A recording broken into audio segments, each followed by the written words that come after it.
فکر کن از این به بعد کمترین زمان رو بذاری برای درس خوندن اما بهترین نتیجه ها رو بگیری.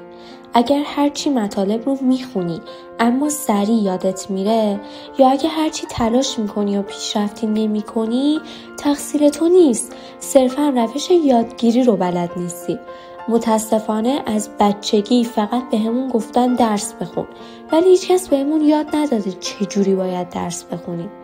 دانشجوهای دانشگاه هاروارد نه از شما باهوشترن نه با شما فرقی دارن، فقط 4 تکنیک رو دارن سالها اجرا میکنن که درس خوندن رو براشون مثل آب خوردن کرده. سلام بچه‌ها، من بیتام و از همون روز اولی که با حسام این چنل رو زدیم هدف فقط ساختن یه محتوای مفید با ارزش متفاوت بوده برای داشتن یه لایف استایل خوب. نمیخوایم بیایم یه سری محتوا که هزاران کپی ازش وجود داره رو برای ویو و لایک آپلود کنیم. خوشحال میشیم برای حمایت ازمون چنل رو سابسکرایب کنید. خب بریم سراغ تکنیکا. به نظرم آخریش از همه میتونه مهمتر باشه. 1. یادآوری و پرسش. بعد از خوندن هر بخش 5 الی 10 سوال کلیدی از اون بخش آماده کن و بهشون جواب بده. مغزتون مجبور کن بهت پاسخ بده. خوندن متن کافی نیست. مغز باید به چالش بیفته برای به یاد آوردن مطالبی که خوندی. 2. تکنیک فایندمن. برای یاد گرفتن بخون، برای فهمیدن بنویس و برای مسلط شدن آموزش بده. برای یاد گرفتن هر چیزی باید آموزشش بدی. بعد از خوندن هر بخش به ساده ترین شکل ممکن شروع کن چیزایی که خوندی و فهمیدی رو توضیح بدی. فکر کن داری به یه بچه 5 ساله آموزش میدی. این تکنیک معجزه میکنه. 3. قانون 50-10.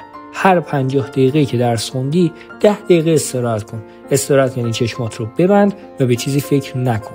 اگر اون 10 دقیقه رو بخوای بری تو اینستا همه چیز خراب میشه، چون مغز تمرکزش از رو درس برداشته میشه. با این قانون خیلی راحت بدون اینکه خسته بشی میتونی حداقل روزی 6 ساعت درس بخونی. و آخرین و مهمترین تکنیک، محیط. خودت رو مجبور کن همیشه تو یک جای ثابت درس بخونی. یک میز، یک محیط و یک فضای ثابت. باور کن محیط خیلی بیشتر از اون چیزی که فکرش رو میکنی رو تاثیر داره. چون مغز وقتی تو محیط مخصوص به کاری قرار میگیره به صورت ناخودآگاه حواس پرتی‌های اطرافش رو نادیده میگیره و فقط تمرکزش رو میذاره روی اون کار به خصوص. بچه‌ها دمتون گرم که وقت گذاشتید و ویدیو رو تا آخر دیدید.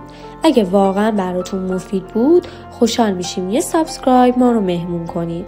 قربون همتون. من بیتا بودم به همراه حسام و اینجام چنل اتحاده.